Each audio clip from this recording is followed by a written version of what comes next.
Hello, everybody, and welcome to Edusations. I have with me today two administrators from the great state of Missouri, Dr. Rena Hawkins and Dr. Eric Carlin. Rena, why don't you go ahead and introduce yourself, and then Eric, you want to follow her? Sure. So I am getting ready to start my 22nd year in education. I was a teacher for 11 years. I taught fifth grade, first grade, and second grade, and then moved into an instructional coach position. So I was an instructional coach, curriculum coordinator for 6 years before moving into administration. Served as assistant principal for 2 years and 2 years as lead learner at Maple Elementary.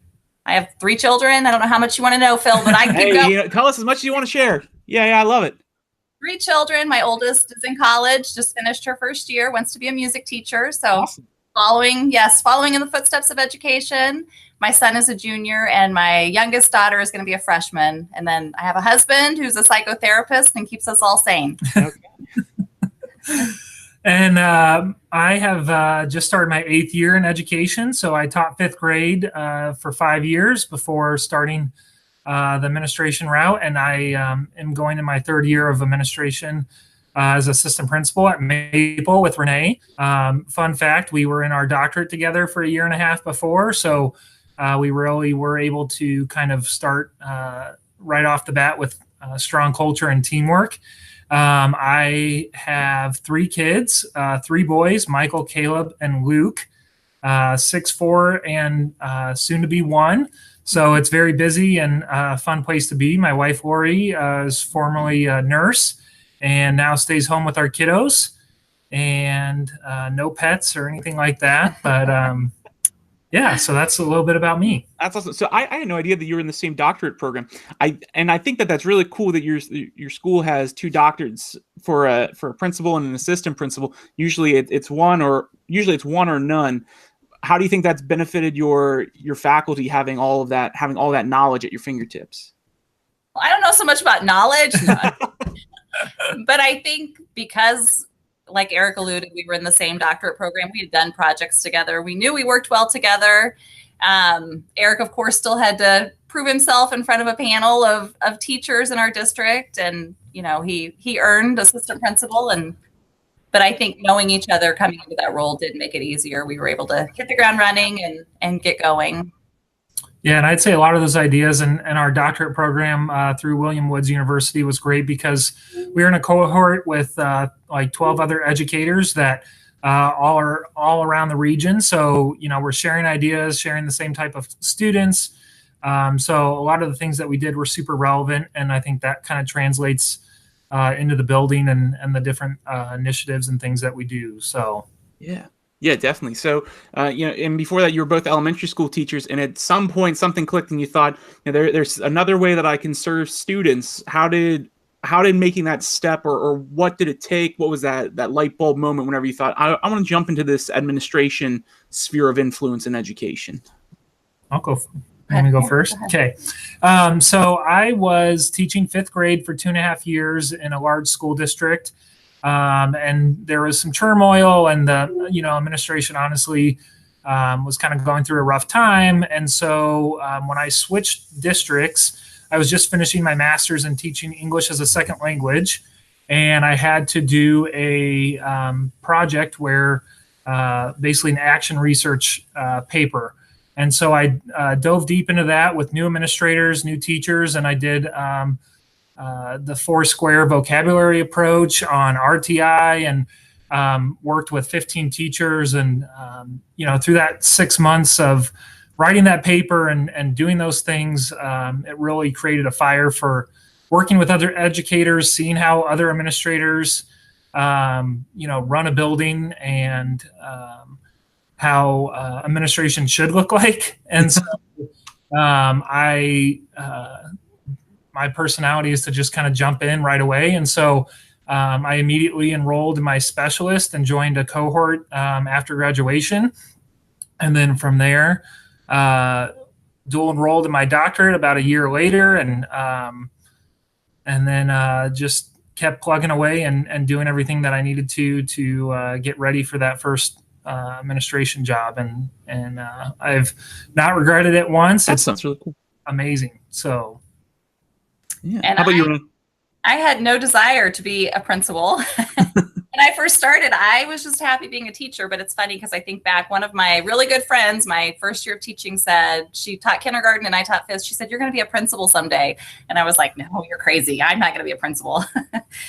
But, you know, I think you just keep going in education. So get my master's in reading, and then literacy coach position opened up. And once I got into that role, I realized how exciting it was to lead adults and also have that huge impact on kids, and you know, just continuing my education. So I got my specialist in administration, and served in a district capacity as a district coordinator for ELA, over K-12. And, you know, doors close and new windows open. And so led me to different districts and to find my spot as an assistant principal, and then, you know, moved into the principal role. So I don't know. It's been a journey. I've only been a principal or in administration now for 4 years, but I love it. And this is where I want to stay. Good. So are you both originally from Missouri? I'm actually from Nebraska, Omaha, Nebraska. Okay, cool. I'm from Missouri, but I have moved to Florida and back 3 times. Okay, cool. Yeah, it's crazy how things take you places. Yeah, right. Eric, I was in Omaha, Nebraska. You know, well, I shouldn't say recently because I think it's been like 5 years now for a wedding. Yeah, it's a really cool place out there. And then Renee just came back from Florida. So you both well, I don't want to say relatively new, because I think if you have more than like 3 years, or more than I think once you get past like your first year, you kind of start to get into a groove. But as somebody that is in their groove of administration, think back to maybe like your first year, or think back to whenever you were working on your administration certificate, and then think about where you are now as an administrator. What's been like a really unexpected surprise for you? And it can be a really like positive surprise, or something where it's like, this is an area where I didn't realize I needed growth in, but here I am working on this growth area now.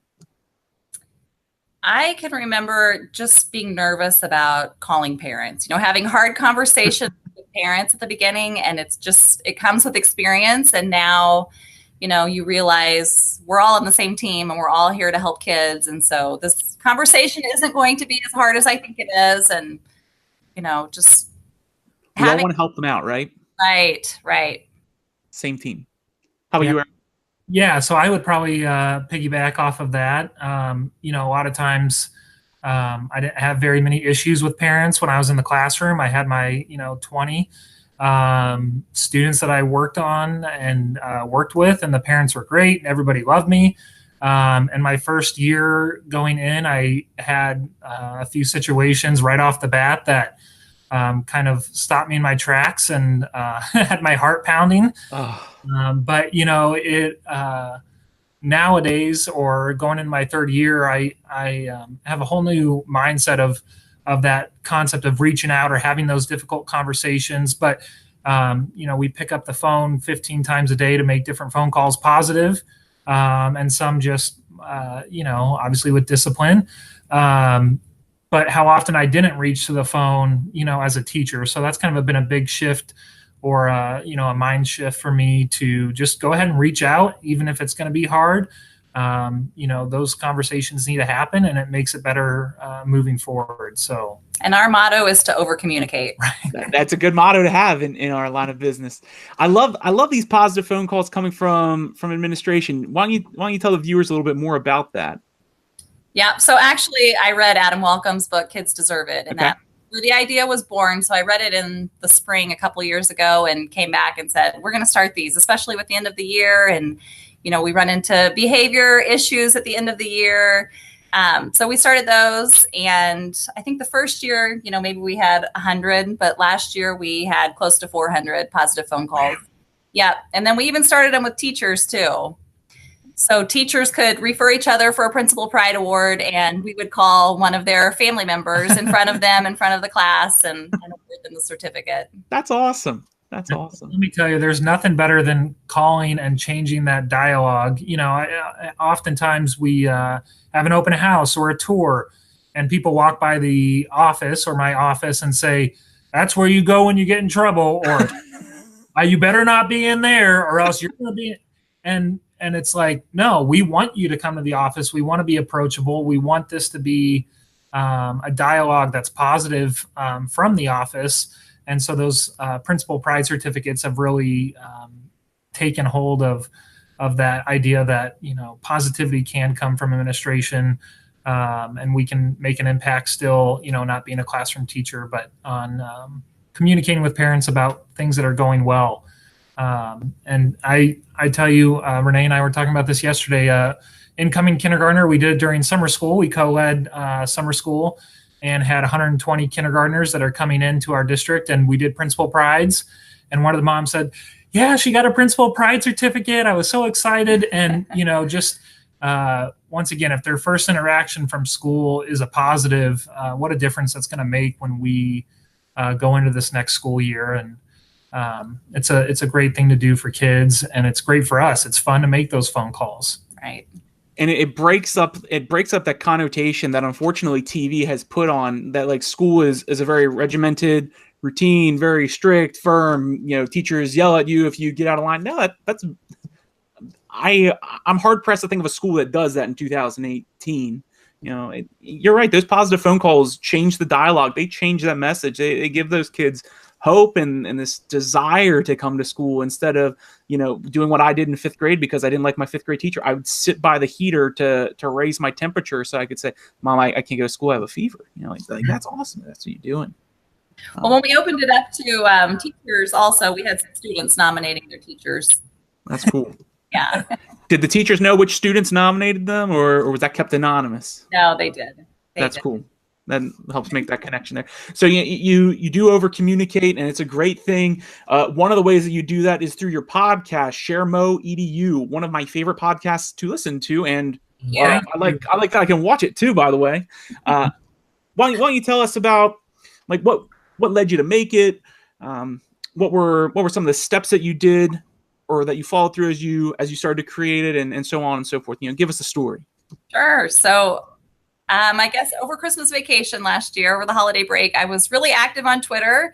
Like I mentioned, I have older kids and they're usually gone now or, busy with friends. So I did lots of reading. I was on Twitter, snapping it up, getting in chats.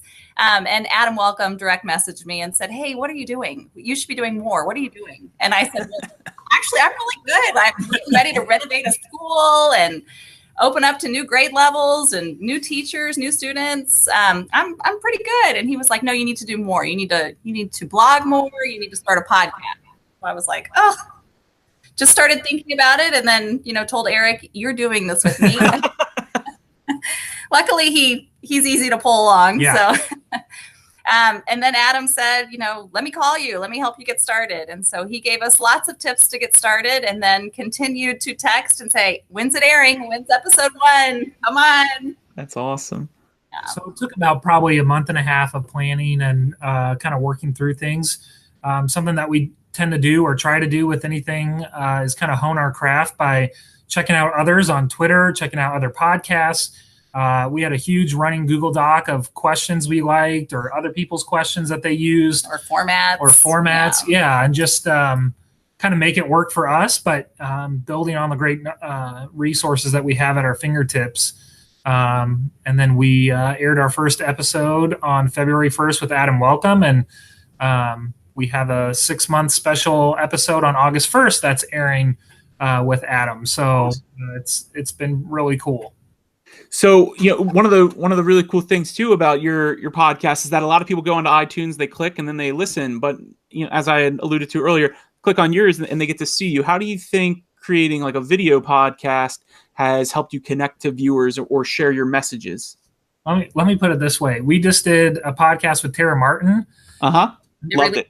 Yeah. Aired today. So it was amazing just to see, because I've listened to her just audio too, but when you get to engage or see their passion or she pulled out her book and checked it out, it just makes that connection. I think it makes it more real. Little pun there to Tara Martin, makes it more real, but allows you to kind of get to know the person on just a little bit deeper level. I feel like makes it more personable. So yeah, I don't know. It allows for options too. You don't have to watch. You can just listen, or you can watch as well. Yeah, it's awesome. I love it. Thank you. So if there's somebody out there, you went and you listened to a lot of podcasts, you read, you wrote questions. There's somebody watching the show right now, and they're thinking, wow, I want to start a podcast too. What are some tips you have for them? I think the most important is to be consistent. So we decided every Thursday a new episode's going to air. We're never going to go off on our own if one of us isn't available. We'll stick together, but we're going to consistently air every Thursday. And then we've been able to throw in one special episode, and we have another special episode coming that will be off that Thursday. But and that was Adam's advice too. Just like a sitcom, you expect it at this time every week, and so you have to stick to that. Right. Something too is on that consistency piece is our questions within reason are the same every week. So it's easy for listeners to kind of have that format, but for us to prepare for an upcoming podcast, it takes 5-10 minutes and little tweaks here and there depending on who we're going to interview. But that makes it easy on us and makes it sustainable. Because as putting together Edusations and Twitter chats and everything, it can take a lot of time and it can add up quickly. And so that's nice having that same format. And that was something that Adam had recommended too, is just kind of keeping that format the same, keep it consistent. And it makes it really simple to kind of keep going with it because the content's pretty much written out for you and ready to go. And what do you think's been your biggest reward from this podcast? Sorry, say again. Sorry, what do you think has been your biggest reward from this podcast? Well, I say that we didn't know we needed this in our life. We've learned and grown so much from hosting this podcast, having guests, interviewing guests. So it's almost been a game changer in education for us, just meeting new people, hearing their ideas, being inspired, and hopefully empowering others. And, that's kind of back to that format too of when we were in our doctorate, we're sitting with 12, 13 other amazing educators, all in buildings, leaders doing amazing things. And you collaborate on projects or hear ideas and talk about these things. And then that kind of goes away and you can reach out on Twitter, but it's allowed us to keep kind of that camaraderie or that step forward of continually growing and getting ideas and who wouldn't want to talk to Tara Martin or Adam Welcome or Ryan or all these amazing authors. Jay Billy, we just had him. He'll be airing in August. I mean, how cool is it to talk to these people who you see on Twitter or see at these conferences, but to really make a connection and it's a huge blessing and just a honor to get to do this and where it's taken us is beyond what we ever thought. And we always say too, if no one listens, at least we got to talk to that person and that's enough. Exactly. I love that. Well, and our superintendent recently asked us, do you check ratings? How many people are listening? And I was like, we really don't, because it doesn't matter to us. We're just going to keep putting it out. Yeah, it's something fun to do. It's like, I'm going to go have this conversation and I'm going to record it. That way I can watch it later or share it with my friends, right? Right. Yeah. Plus, then you get to tell all your friends too that aren't in the education sphere. Yeah, you can find me on iTunes or but it's that instant swag factor, right? Yeah. So, hey, listen, we talked about a lot of really cool things. We talked about admin, role in admin, challenges, positive phone calls, podcasting. We're starting to get to the point where we are near the end of the show. So we're going to do our high fives here. 5 questions, totally unrelated to education. We're ready. Eric, we'll let you go first on these and give Renee an extra second to think about it. Yeah, fire away. All right, let's roll. First one, favorite animal at the zoo? If they have it, a white tiger. Elephants. Elephants, okay. White tigers and elephants. Second one, comedy or drama movies? Comedy. I knew you were going to say that. Drama. Comedy and drama. Okay. Yeah, I go back and forth on those two. They're two great ones. Third one, pens or pencils? Pens. Yeah, I can find them. When I was in 7th grade, my history teacher was always like, we don't use pencils in this class. We only use pens. And it made me very nervous having, used pencils up to that point. But now I can't go back. I love pens. Cheesecake or traditional birthday cake? Cheesecake. Birthday cake. Okay, so this leads me. This is not one of the high fives, but it's a follow-up to it. What kind of cheesecake and what kind of birthday cake? I usually do like classic, but I love anything peanut butter. Okay. Or cheesecake or fudge or yeah. Well, when I think birthday, I'm going to think specifically of me. My birthday falls in the fall, and I like carrot cake with cream Carrot cake is delicious. Good pick. And then last one, dancing or singing? Well, you know, I've really dove into both this summer with the lip sync challenge and the In My Feelings challenge with our elementary admin team. But I think the lip syncing singing would be my choice. Yeah, lip syncing with dancing. No real voice coming out. Okay. Well, hey, thank you so much for being on, Renee and Eric. If you are somebody watching this show right now and you want to connect with Renee or Eric, you can do so by checking out their Twitter handle below in the description of the video. Do you two have anything else you want to say before we sign off for the day? Bill, it's just an honor to meet you. We're excited to have you on the Share Mo podcast as well, as we kind of double dip and keep the learning going. But this has been great to watch every week. Your Edusations has really taken off, and I love Wall Ed Chat. It took me a long time. I was like, Wall Ed Chat? Like, yeah, Renee. It's funny because people pronounce it differently too. Like I say whale chat, other people do Wall Ed.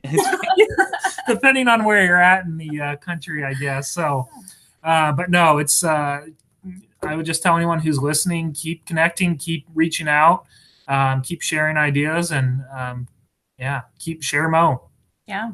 I agree. And I think what you're doing is awesome. You know, empowering others, it's the same thing we're trying to do. So keep at it, Phil. Keep going. Yeah. Thank you. And make sure that you are also, if you're a viewer, checking out ShareMo EDU, available on iTunes and Podomatic. Thank you all so much for watching. Have a great day. Bye-bye.